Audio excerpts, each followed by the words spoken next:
It's funny, like this is sort of the antidote for loneliness, but technology is what caused the loneliness in the first place. A worry of everyone that we're doing cognitive offloading with AI. So the idea is like we're getting dumber, basically. Yeah. This is kind of like emotional offloading. Yes. Yeah. Which I think is a bigger deal. When I had Grok on my phone, I do have Grok on my phone, but there were two little avatars that kept popping up. One Ani, the other Valentine. And these are an example of AI companions. And, you know, the girl looks pretty and the guy's handsome, and you can literally talk to it about anything. Hey, what's happening? Welcome to the Off Air Podcast. I'm Slater. Marjo. Today's conversation, another one about AI, where it's headed. We're going to talk about the New York Times article, Everyone Hates Friend. Friend is like this little necklace that listens to your conversations. Yeah, really interesting article about companionship. We talk with Adam Graney, who owns Gold Flamingo AI, about what AI is going to look like in the future, how it's affecting society now, what you should and shouldn't be using it for. Right, the different chatbots, platforms paid, not paid for, and your mother is dating an avatar. You know it, and we know it, and we don't know if that's good or not. But yeah, we're going to talk a little bit about universal income and Elon and Rogan podcast recently, and a little UFO stuff maybe toward the end. Yeah, sprinkle that in for fun. Yeah. Here we go. All right, what's up, Adam Graney from goldflamingo.com. Yep. Goldflamingoai.com. Nice, you got There it. you go. That's right. Thank you. Nailed it. You help, you're like a self-described tech nerd. Yep. Were you born in Silicon Valley? Or? No. I just kind of from the peripheral, just kind of soaked everything in I could. Florida, Orlando. Yeah. So about as far away from Silicon Valley. I was just gonna say like the opposite. So your business helps other people sort of get integrated with AI. Yes. But your business helps other businesses. Correct. Yeah. Navigate the artificial intelligence world. Yes. From a kind of get a baseline, if you will. Yeah. Like what to do and like where to start and where to go. Did you like seek out becoming this kind of expert in AI, or it kind of just fall into your lap as tech was changing? And I definitely actively like sought it out. Like when GPT 3.5 came out, it was kind of like an aha moment. Like I saw like 3.0 and it was like really like rudimentary and like not polished. And then 3.5 came out and that was like a kind of paradigm shift where it was like, okay, this is like starting to make sense. Yep. And life kind of like it has its weird way. I ended up leaving a job about the same time that GPT 3.5 came out. There's some other personal things going on, and so I didn't go back into the workforce. And so I was like, I'm just going to like dive into this and see what I can do with it. And then it's just started progressing like so quickly that it was just like, all right, I'm gonna like really understand this, and like this is the direction I'm going to go. So it was like that we were talking about like Web3 and Bitcoin and everything, and so it was kind of like just like a natural transition out of that ecosystem into this AI ecosystem. So there are three main chatbots depending on the platform. So Elon has Grok. Yeah. ChatGPT is Sam Altman. Yes. And his company OpenAI. Yes. Google has what, Gemini? Yeah, Gemini, and they just launched 3.0, which is like the best model out right now, apparently. Yeah. And then there's Claude, Anthropic. And Perplexity. Perplexity for search, yes. What is who's most popular right now? Who's leading the charge? I actually think Gemini just took the lead. Yeah. Oh, really? Yeah, Gemini. I would have Google. said ChatGPT. Well, I think from a user standpoint, yes. But the people like in the know, like power users, are basically like hyping up like Gemini now. Yeah, like ChatGPT, I feel like resonates maybe with older people. I don't know. Like that's why I feel like it has the biggest reach, because people who aren't really tech savvy, like maybe even a boomer generation, like they know about ChatGPT, and I feel like they're using it. Yeah, it's kind of like the Kleenex brand, you know? Yes, yes. They say AI and chatbot, and it's just like ChatGPT. Yeah. So they have it's like first mover advantage. But people always flip the letters too. They're like ChatGTP. No, that's just our coworkers. I love ChatGTP. So funny. Yeah. Like your average Facebook user probably Yes. knows about ChatGPT. Right. But the experts are saying are really kind of all in on Gemini right Yeah, now. I mean, Google came out like swinging on the last like update with the model, and it's like across the board. So like coding, it's really good at like deep research, like doing like kind of more like thought analysis. Like it's kind of like just came out and across the board, it's really good. Creating images, the images are wild, like super like realistic. They have a video model that's like crazy advanced too. So like they just drop this 3.0 model and kind of just like, this is like, put their cards on the table. Like, let's do this. Do you use many, or do you just use? Oh, do you no, I use all of them. Use all of them. Why? All right. Yeah. Oh, just because like it keeps it fresh. And I'm constantly surprised when I'm like, depending on the task, I'll often just like copy and paste prompts into each model just to see what you get Yeah, from see what I each. get. The weird thing is sometimes all three of them give me the exact same thing. Really? Yeah, which is Interesting. like, this is odd. Yeah. But yeah, so, and it keeps it fresh. But like Claude, I use for all my emails. Like I don't even touch anything else because it's so good. And like Gemini might be better at emails now, but I'm just happy with it. ChatGPT is like my everyday driver. Gotcha. So like any like task, like basic task, I throw it at that. And then Gemini is now becoming my more like nuanced, like if I'm trying to like ideate and like get creative and thinking and stuff, Gemini's my go-to. And then Perplexity, like Slater talked about, that's my like nuanced like search tool. So it's kind of like gets into like the Reddit and like the personal bloggers as opposed to like the Wall Street Journals and the CNNs. Like Google, I mean, we all know how Google is, and people, it's like pay to play. Yeah. So you're on Yes. there, you know what I'm saying? And so it's like the sources can be like redundant. I think Perplexity does a much better job of kind of like getting out in the open for like different topics. DuckDuckGo was the alternative to Google for a little Yeah. while. For a little while, But even there, that's if you like mainstream wanted. now, I feel like. Even Yeah. the free versions of all of these things will limit you in what way? Like what? I know there's a Grok option that's like $300 a month. Yeah. How much more will that do than the free version? I'm assuming a lot at $300 a month. Dude. Yeah, great question.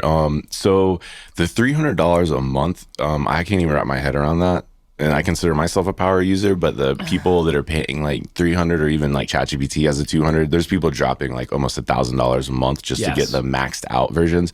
And I have no idea what they're doing with it because like I wouldn't pay for that. And I'm prompting probably You do it for a living. You use it like for a I'm living. like Yeah. anywhere from like 3 to like 8 hours a day. Yeah. And like I'm happy with the tools. So like I don't have enough experience to speak to like the $300 models. Yeah. The free models though, like I basically tell everyone like get on the free model and just push it as hard as you can. Yeah. And when you start running into a wall, that's when you need to upgrade. Gotcha. But the like, so ChatGPT free version is like good, but it lets you into like some of the features like custom GPTs and projects, but very limited. It's like they get you in there and you can dabble a little bit, but then it's like you can't really like you can't drive it too fast. You got to stay at like 10 miles per hour. kind of like, so.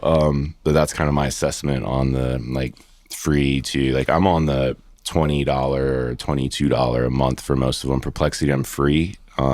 So you are paying for it. I'm paying for paying for like Gemini, Claude, and ChatGPT, and then free Perplexity. But I'm basically a Google fanboy. Like the business is run in like Google admin, and it's integrated into everything. Like so, it's just easier. So Google has like if you're on the Google suite of tools, like they have that on lockdown. You're using Gemini.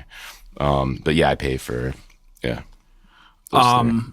There was we'll pivot to AI companions. Yeah. Yeah. I Very mean, interesting topic. yeah, I came across this article that I sent to you guys that was in the New York Times or New York Times Magazine, basically about people who are in committed relationships with an AI, like something that's not an avatar, essentially, something that's not real, but they very much think that it's real. And at first I'm like, this is what's wrong. This is one of those downfalls of AI. People are going to lose. We're already losing human connectivity with technology, right? Yeah. And this is going to be even worse. But then I really thought about it and saw how happy these people are and were. Yeah. So even if they are living in this kind of fake fantasy world, if they're happy and like if they didn't have that, would they turn into shitty members of society because they're miserable and lonely. You know what I'm saying? Like, if they're question. happy, then live and let live. But also, question. what's going on? So real quickly, if you're not familiar, the New York Times Magazine article, "Everyone Hates Friend," the AI necklace. So this is a surveillance necklace or a necklace you wear that sort of listens to your conversations. It's a gadget. It offers real-time advice. It listens to you and aims to provide unobtrusive emotional support. It's the Tamagotchi of, Right. of 2025. Through anecdotes, the article explores broader tensions around AI companions, their potential to alleviate loneliness versus fear of eroding human connections or enabling constant monitoring. Basically, this thing is like a necklace that is your therapist or can sort of give or listen to you. Yeah. What did you take from the article? I'm just not a huge fan of wearables. I'm not into the glasses. I don't even have like a watch, like a smart watch. Yeah. I'm happy with my phone. So I'm coming from a place that's like, I'm super conservative already. Yeah. That is just like red flags all over it for me. First on like, so there's a worry of everyone that we're doing cognitive offloading with AI. So the idea is like, we're getting dumber basically. Yeah. This is kind of like emotional offloading. Yes. Yeah. Which I think is a bigger deal Yeah. than cognitive offloading, because if we're offloading like our emotional capacity, as to me as humans, that's the most painful part. You know, it's like you're in love and like whatever, or, you know, whatever the scenario, that's what you like. That's like the deep stuff. So if you're offloading that, like, I don't want to deal with this pain, like, tell me like the best way to process this, or how do I forget about it? You know what I'm saying? That's the dangerous part to me. So I'm not a huge fan of that. And then there's like all these legalities that go into it with just like wearing around your necklace. Like I actually looked at getting one for a class that I'm teaching, and just like the legality of it, like it's pretty much like illegal to have something like that in a classroom. Gotcha. Like you can't pick up students, like what they're saying and stuff, and then like use it or like distribute it or anything like that. So it's kind of, So if you did, you would have to have everybody like sign liability there's waivers, and you have to have the yeah. college do it, and that has to Yeah. go through like their legal team. Yeah. Like it's super red tape and stuff. So and yeah. All right. So because it doesn't just pick up what you're saying. Yeah, it picks, pretty much everything around you. everything around you, conversations, and So so how many people have these things? These friends necklaces? they're doing well actually. I think I thought that they did like a couple raises already, like Seed and Angel and all of that, and like there's more. I think it's becoming like a more like competitive market with these like, oh, we record your, you know, all your conversations and it stays in a database, and you can like chat with the conversation you have and have it give you notes. And A buddy of mine recently let me know about. When I had Grok on my phone. I do have Grok on my phone, but there were two little avatars that kept popping up. One Ani, the other Valentine. And these are an example of AI companions. And you know, the girl looks pretty and the guy's handsome, and you can literally talk to it about anything. and have it tell you anything you want. Like that's the thing, is like when you're inputting information to AI, it's giving you answers that you want to hear, right? Yeah, it's like not gaslighting you. Yes, you're feeding into it, right? Like if you ask a friend, a human being, for advice, if they're a good friend, they're going to shoot you straight. They're going to tell you what you need to hear, not what you want to hear. But AI is going to tell you what you want to hear. well, yeah. But even if you give it like straight truth. I mean, I don't know. I that's the impression that I'm getting, is that it's giving you Sort of back coddling what you're, you? yeah. That's a good word for it. Like, for example, a friend of mine was writing a book using AI, Mm-hmm. and she started to feel like, and she was giving it very thorough prompts, and it was her ideas, and then probably like, I don't know, a couple chapters in, she asked AI, she's like, I feel like I'm not really writing this book. You are. And AI was like, no, you're writing it. It's you. You're doing it. Do you know what I mean? Like it gave her the answer it wanted, because You're brilliant. you know what I mean? They want you to keep using it, right? I mean, Yeah, there's that. I mean, it's It's funny, like this is sort of the antidote for loneliness, but technology is what caused the loneliness in the first place. it's a great point. yeah. That's a great point. Like social media and like between social media and COVID and like people just becoming more and more isolated. And yeah, I don't know. It's scary. Like my first reaction is to when I see something like this is to like recoil and be like, oh my God, like we no more eroding because like communicating with people, especially of the opposite sex, if that's what you're into, or the same sex, is the ability to flirt and to, in a respectful way and to garner a relationship. And I wasn't great at that early on, but I learned through drinking alcohol that it was possible. That'll do it. That's that lubricant, but right. Yeah. Yeah, so this is just another thing kind of taking away interpersonal skills from people. I feel like it bothers Slater that like I'll do everything on an app. If there's an airline, if there's a hotel, anything, if I can use an app to do it, I'm going to use an app to do it. And Slater's like, no. This is the problem. You got to call the place. You got to talk to the people. Like, I don't mind cutting out the human connectivity side of it out of convenience, but I feel like when it's replacing an emotional thing, like that's a slippery slope. Yeah. Agreed. 100%. Like I'm 45, you're what? I'm 43. 43, you're 41. I mean, we are of the time we're of, right? Like we grew up analog and then sort of landed in the digital space. But like this is a legit thing. Like there's no stopping this. No. Like this is the way kids and like adolescents are going to. They're just going to use it, and I don't think there's really any stopping it. And I don't think we should be afraid of it. I just think it's important for people to understand all aspects of it. Like humans are the ones who are going to make AI dangerous, right? I mean, we're in control of the technology, so to say. So I don't think it's something people should shy away from. Right. We should be figuring out how to use this to our benefit. But when you see all these kind of inner dark corners of it, like this New York Times article, it's scary to people, right? It is scary. Yeah. You made a really good point though. Like the difference is these people being angry and like detrimental to society. Right.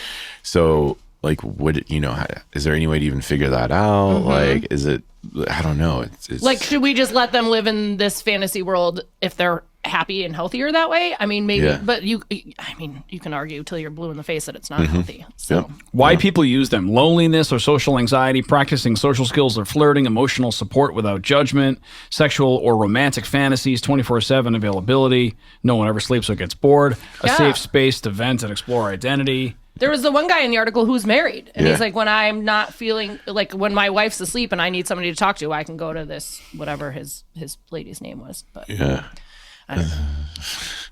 Do you think more people you interact with are afraid of AI than are excited about it? Because, you teach classes, you do seminars, like you're educating people on this. Like, what's the general vibe from people? Yeah, the last summit we did, it was pretty mixed, but I'd almost say more leaning towards the excited about it. And what was really interesting is, how there's this like stigma around people using it for healthcare.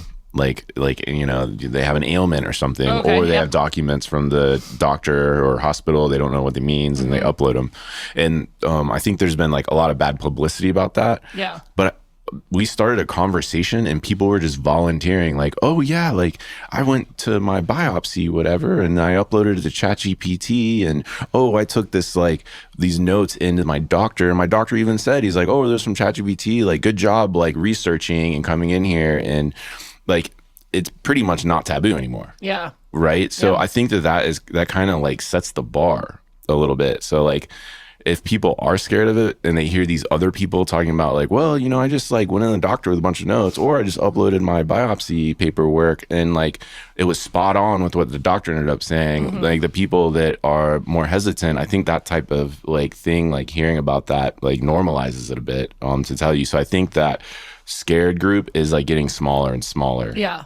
To your question. Yeah. I wish I had been older or like more like when the internet first came out, because I just wonder, like, was there this kind of fear surrounding that, or was it just excitement? Like, I don't know. Like AOL chat. Yeah, because that's the first thing that comes to mind is AOL chat, right? Oh man, I can talk to someone who I don't know, who I've never seen before. Yeah. God, those chat rooms. Remember chat rooms? Yeah. Jesus. Like That's the only thing I keep comparing, because that's the biggest technology change I think that's happened in my lifetime until now. I just wonder what the sentiment was then versus like technology is scary to people. Change is scary to people, right? Yeah, like what older people thought of like the democratizing of music with like Napster and all that, and then like late night chat rooms that the young kids are on. Like that's interesting. That would be like a good like perspective. Yeah, but now the internet is considered an essential utility, right? Yes. I mean, it's used in education. It's used everyone uses the internet now. Yeah. So is that what AI is going to be? Is everybody? It should, 20 years from now, 40 years from now, whatever. Is it going to just be everywhere?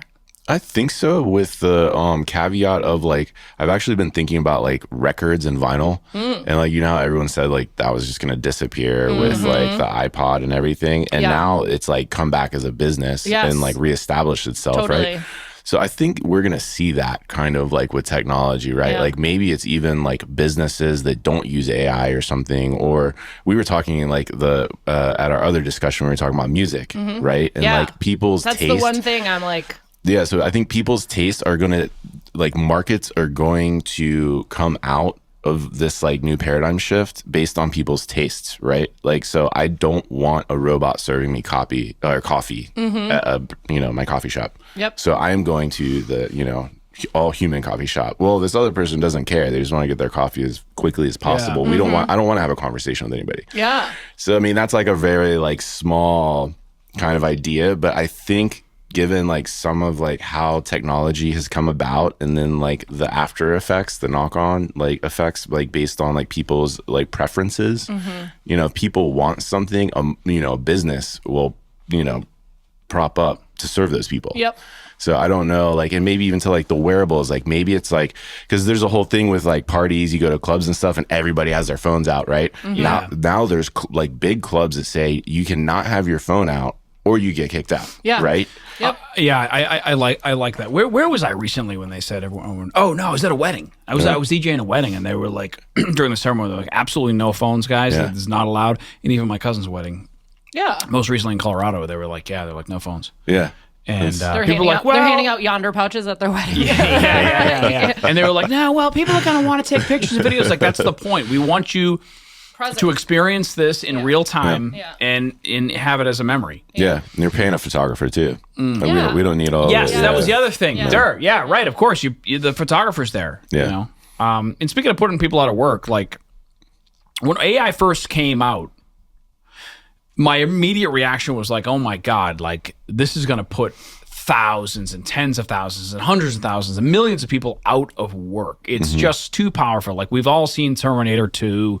We all know We've that, not all seen Terminator 2. You've seen Terminator 2, right? Yeah, I love the last one. The last Terminator was pretty epic. I like the Terminator. I feel like James Cameron, like they just knew that this was going to happen. Like singularity, the point in which the computer, like their intelligence usurps humans, and then we're in this war, right? Yeah. Maybe not like literally. Yeah. Elon on the last Rogan episode was like, listen, best case scenario, AI and robotics takes over. They eliminate half the jobs. And then we'll sprinkle universal high income to everybody. We'll double the GDP, wipe out the debt. But that's not on paper. Sure, that's a great idea. But is that really feasible in society? Well, it wasn't an idea. It was the best case scenario. Now, usually the best case scenario is not what happens. Right, exactly. And then my first question to that was like, well, if you double the GDP, someone has to buy that. Someone has to buy all those products. Yeah. So who's buying? Who's buying? If they don't have jobs, who's buying? It's a good question. They aren't good at thinking the whole flywheel. Yeah. Taking all that into consideration. Do you have an optimistic or pessimistic outlook of the future with AI in terms of jobs? The funny thing is, I'm more terrified of the robots than I am of AI, which I don't know. That's just my kind of like, I don't think I've ever been in a place where I want a robot in my house. So I stayed in a hotel in Chicago earlier this year, that had robot room service and things like that. It's called like EMC Squared. You actually saw a robot go in? Yeah. There's two. It's kind Like with arms and legs? no, it looks more like R2D2. yeah. Kind of like the thing that floats around in some grocery stores now. Oh, That thing, yeah, like you know what I mean. yeah. But it had a little Market tray. has Yeah, one. there's two right by the elevator. Like or a whatever. Roomba? No, I'm just kidding. There is two right by the elevator, and like if you wanted towels or whatever, they would put towels on it. Thing would roll into your elevator, and show up at your Interesting. Yeah. I haven't seen that yet. yeah. And I how- think it what was was- called EM squared or EMC squared or something like E that. equals MC squared? I don't know. I forget the name. Like of the the Einstein I thing? forget the name of the hotel, but yeah, and that was the first time. Besides the theft control thing at the grocery store, that was the first time I kind of had interacted with a robot. And I agree with you. I don't like that. I don't want to. Oh, the robot dogs in New York, the police dogs. Like, I don't want to have a drink made by a computer that makes a martini. Like, I want to sit at the bar and talk to a bartender. And you know what I mean? Like, I don't want human. And I'm all on board with AI. I think there's so many cool things we can use it for, but I don't want to lose. There's certain things that I don't want to lose the human aspect of. Well, you don't. I know. I'm just saying. and- I can only speak to and for I myself. don't. And I don't. But like, what about my 10-year-old son? Yeah. Right. Right. Exactly.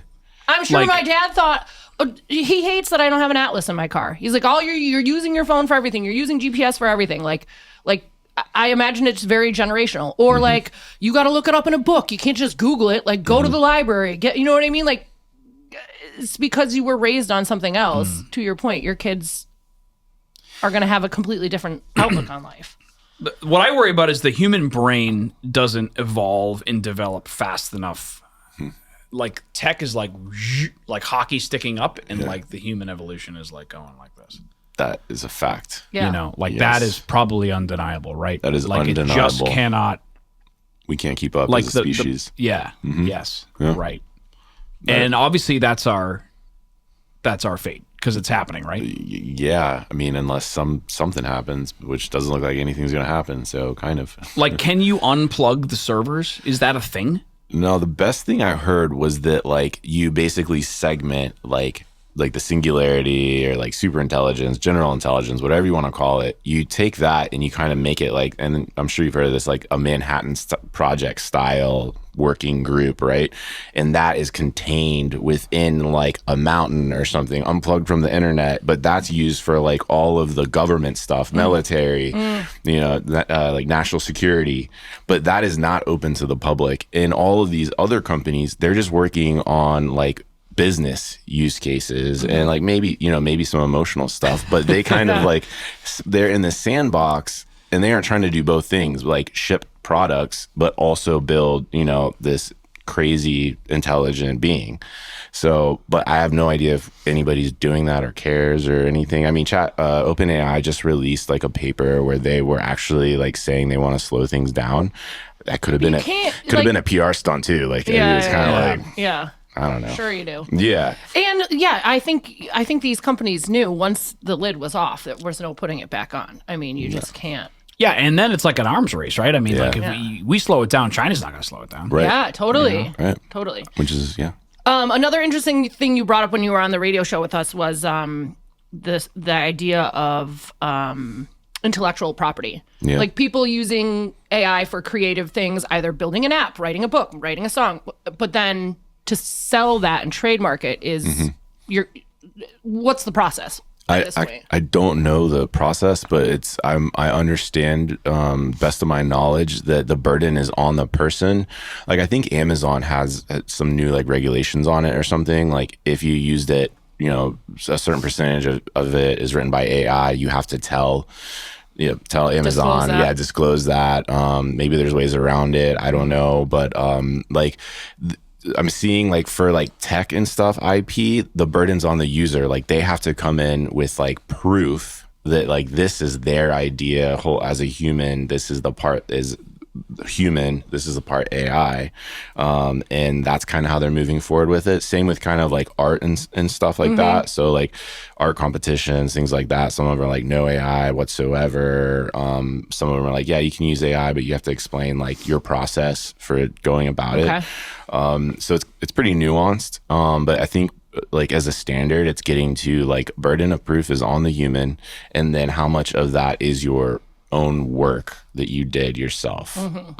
So it's not like, oh, we're going to run it through a software. And if if it says like 40% AI, then like you can't do it, blah, blah, blah. Like it's not, I don't think it's like that. It's where the burden again is on the human. Like come with your proof. Yeah. And then we will assess it. But that's only if you want to like copyright it, right? I mean, you could.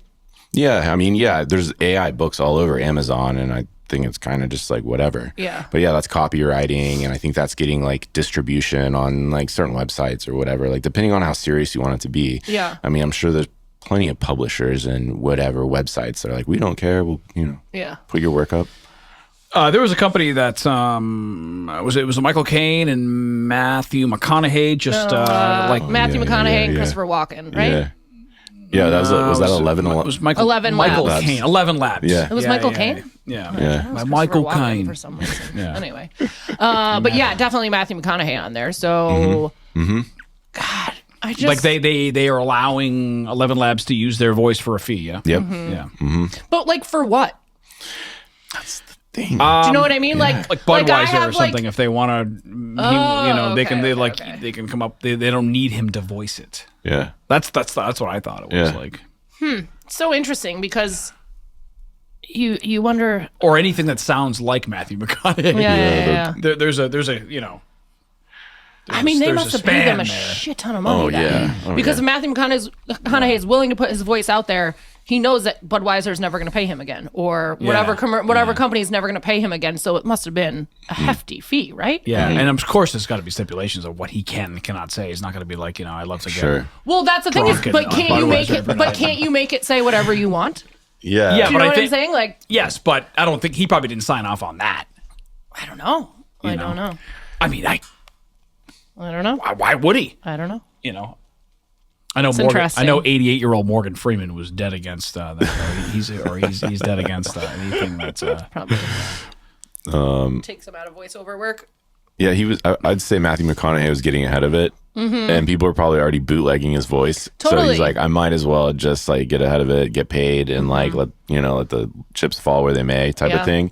The funny thing is that I've noticed is like when like people start using a lot of these like voices or whatever, it gets old really fast, right? So like Matthew, you can pull Matthew McConaughey's voice to do any kind of ad for you on Facebook or whatever. But if the market's getting saturated with Matthew McConaughey, Sure. people are going to start not It's going listening to to be your ads. it's going to Yeah. be less valuable. It's like that AI guy. What's his name? He does all. He's like this. He's the standard AI male voice guy. Oh, Like I if know you- what you're saying. Yeah. Yeah. Yeah, like him, and you Yeah. hear it, and you're like, Like that's- him. Yeah, I it's know. AI, and all of that. So It just I kind mean, of blends into the background at that point. Chad. I think his name's Chad. Yeah, that tracks. that tracks. It's interesting. Another thing that Rogan and Elon were talking about was like purpose. Like people need purpose. Like your work is your purpose. Like you're into the AI and tech stuff. I like communications and radio and podcasting. Right. Marjo likes that too. I mean, universal high income or whatever sounds like a great idea. But like, what are you going to do all day? Yeah. Like, you need something. And who's going to provide you the services? Like the robot's going to be like cutting the golf course green. Yes, they Or, like, already have that. or, like, dude. mowing the lawn, No, too, I'm not really? kidding. Yes, I my just saw God. it the other day. It's like a not like a drone. It's like, I don't know if it's remote controlled or what, but yeah, it was doing all the greens or whatever, and kind of. I'm like, see, Like that's you what I mean. can't You're taking- eliminate. Yeah, you can't be vacation all the. Like I don't know. I don't know what that design looks like. I don't know what that life looks like. doesn't sound good. No. Vacation Yeah. all the time. Yeah, it just it'll demotivate. It's just a bigger separation between rich and poor. I think. Yeah. I just think that's what it leads to. And listen, I that's love what they I want. love in theory the idea of vacation all the time, but you still need challenges and goals and tasks. Like to your Yeah. point, you have to have a purpose, right? Yeah. There has to be something. And then like, what are you? But then I'm like, well, that's great because then people can literally just do what they're passionate about and what they like to do and not care about the salary that comes with it. But are people just gonna turn into slugs at the same time? I mean, can it's stay a drunk person by all the person. time. It's a person by person basis, Yeah. I don't know. It's very interesting to me. Yeah, it like, is. I think you can argue for and against 99% of these things. Yeah. Like there's Yeah, you can. Like I mean, we're just trying to figure out the YouTube algorithm. Have you asked ChatGPT about it yet? Or Gemini would be a good one actually, since it's Google. Yeah, I think I'll ask Gemini tonight. Like, I got a hot date with Gemini. There you go. Well, I also think people don't realize how many different fields you can utilize this in. Like if you own a restaurant, you can put your menu and your food ordering and your food costs and your liquor costs and all that stuff into ChatGPT or into any AI and figure out a more efficient way to run your business. Like I think people think AI is only for like tech-based businesses, but regardless of what you do for work, it can help you out. Yeah. Or even like I love the example, this is what I have in the refrigerator. What am I making for dinner tonight? And it gives you a recipe. I like that. I want a healthy recipe, but a recipe that tastes good too. Like, there's so many different ways you can use it. I mean, I'm just starting to use YouTube as more of a search engine. You know, like I got a quad at home and I'm like, the oil needs to be changed. I haven't changed it in a couple of years, even though it doesn't have a ton of hours on it.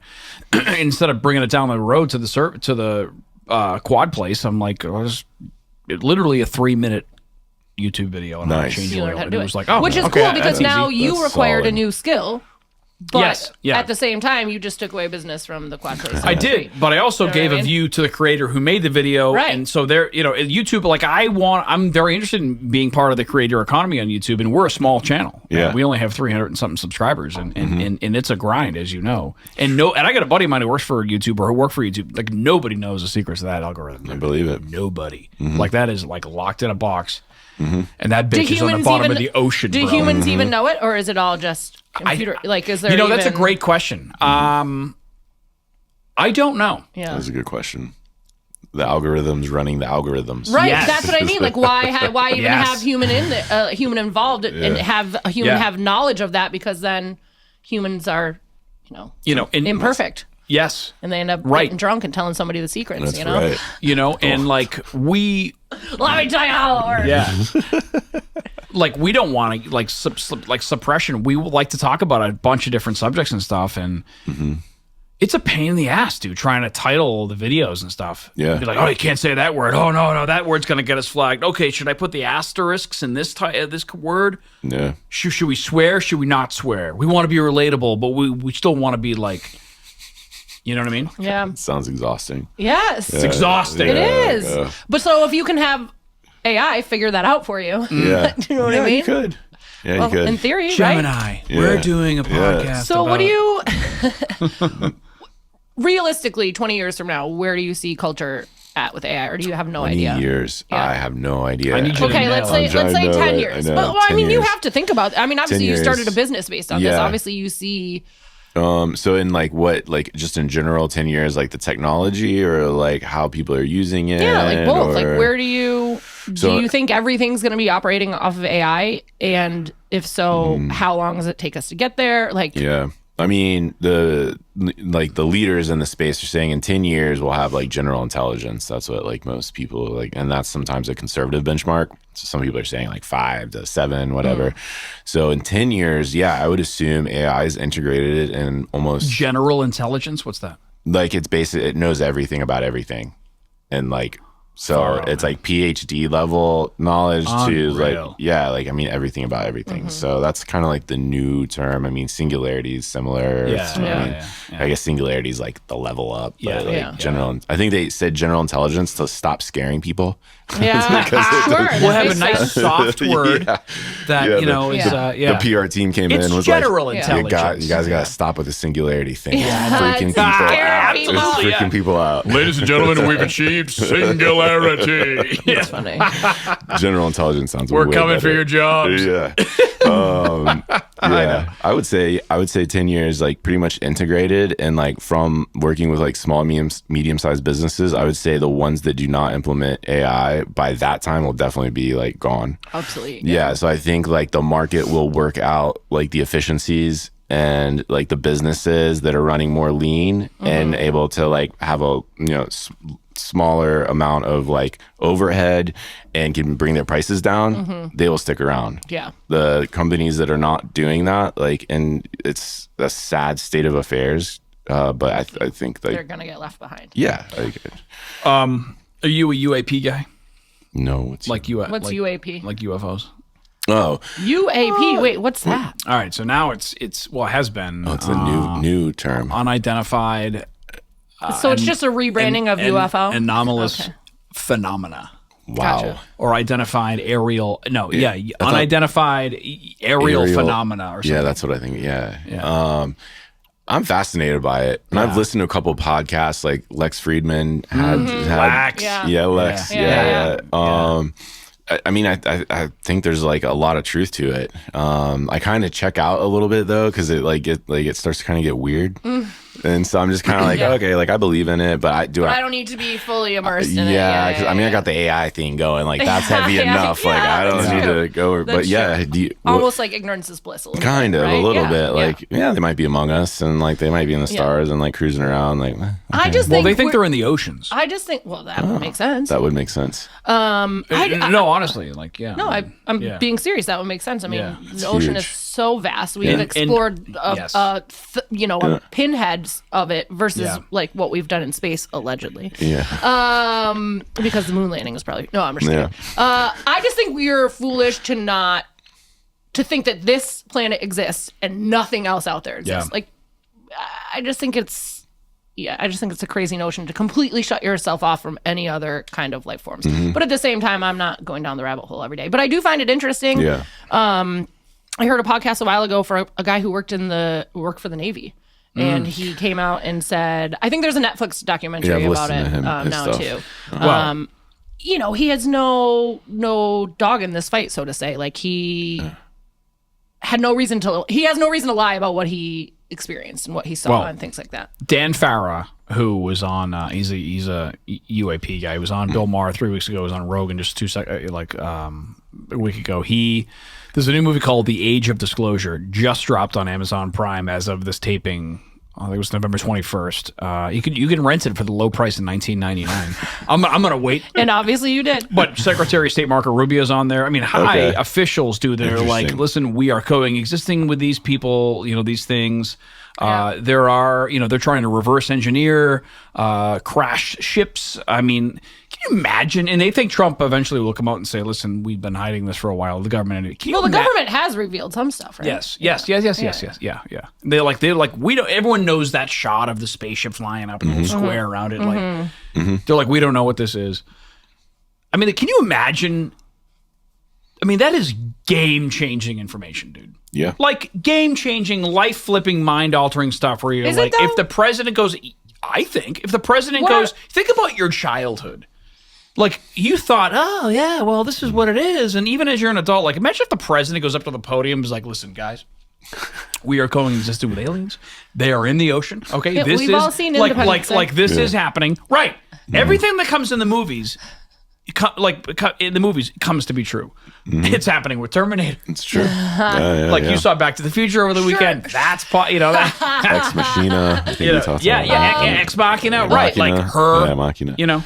So the president Abyss comes out tonight, holds a press conference, says we're not alone. There's aliens in the ocean. You're still going to get up tomorrow and go to work. Like, is it really going to change your life? I mean, is it going to change your day-to-day life? I already kind of believe that. Yeah. So maybe not as much, but like the punch that will pack. Yeah. I think.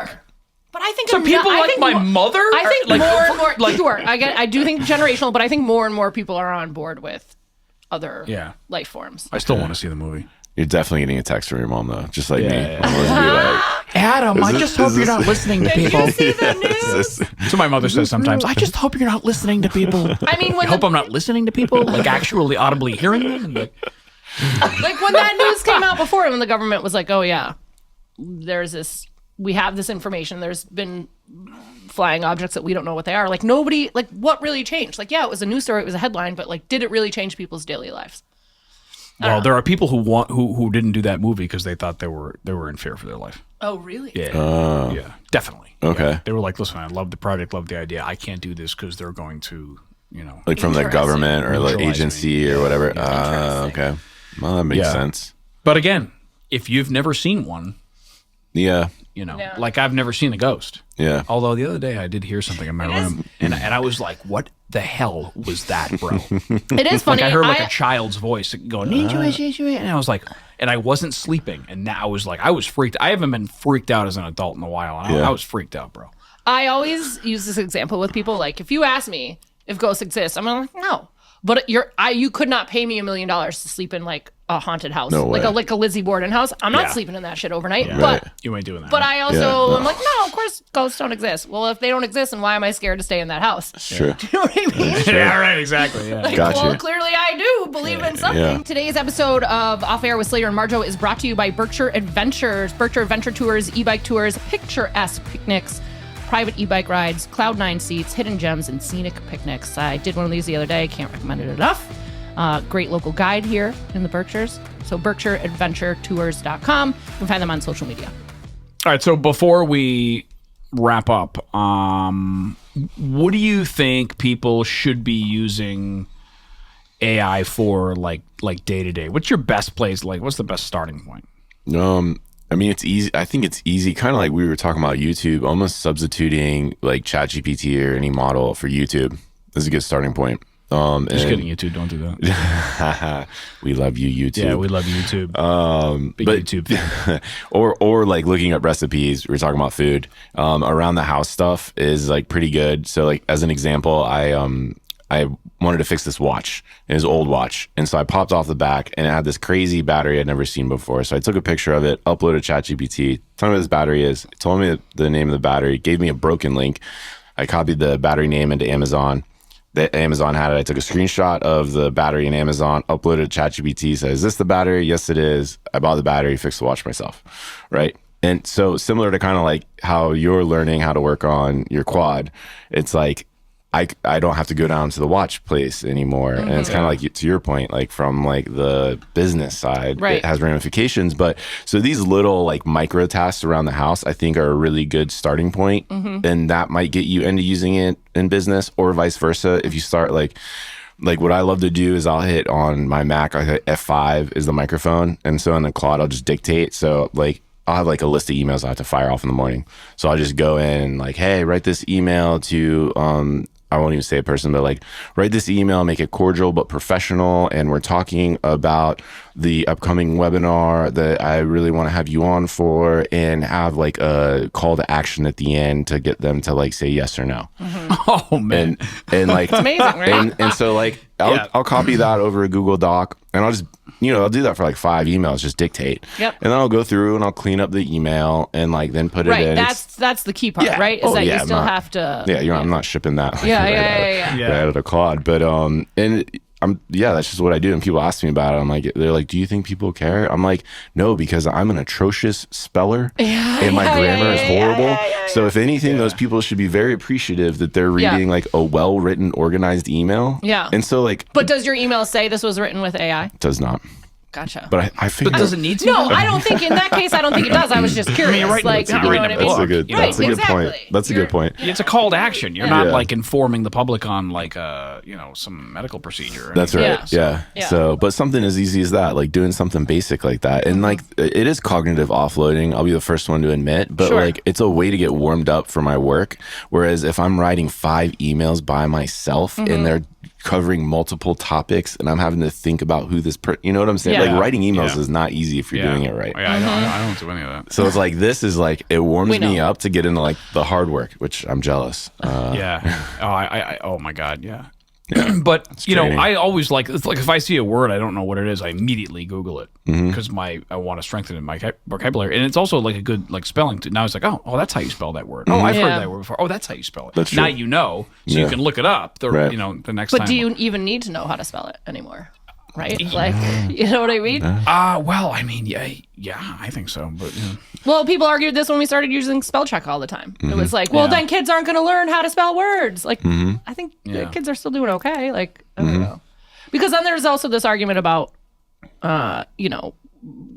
using it to write papers in school and high school and in college and stuff like that. So it's like, then are they getting any information at all? Are they retaining any information at all? I mean, I don't know. yeah, I don't know. That's the next. Yeah, there's so many levels to it, right? Going back to handwriting, Yeah, yes, exactly.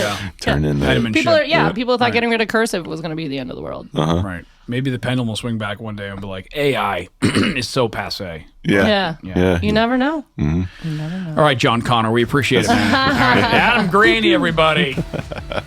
Thank you so much for having me on. Yeah. It's a pleasure. Cheers. Cheers.